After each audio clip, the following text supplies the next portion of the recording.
मिरची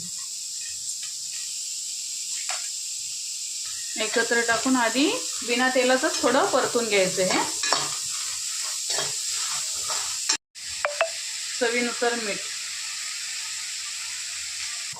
टमाटर पण आपण तेल टाकायच्या आधीच परतून घ्यायचं आहे. हे दोन्ही व्यवस्थित एकदम चांगले परतून घ्यायचे. मग आपण तेल टाकू. आता आपण तेल टाकू. थोडं हिंग.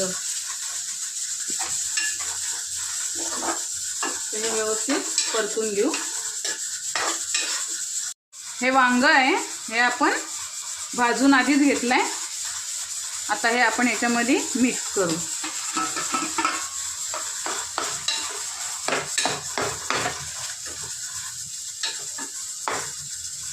थोडा चाट मसाला टाकू. आपण मीठ टाकलेलं आहे म्हणून चाट मसाला थोडा कमीच टाकायचे. आता आपण याच्यामध्ये हळद टाकू थोडीशी. व्यवस्थित हे पण परतून घेऊ.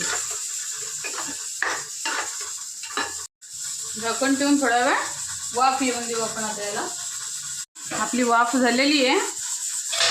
आता आपण याच्यामध्ये कोथिंबीर टाकू. आपलं वांग्याचं भरीत तयार आहे. हे तांदळाच्या भाकरी बरोबर खूप छान लागतं.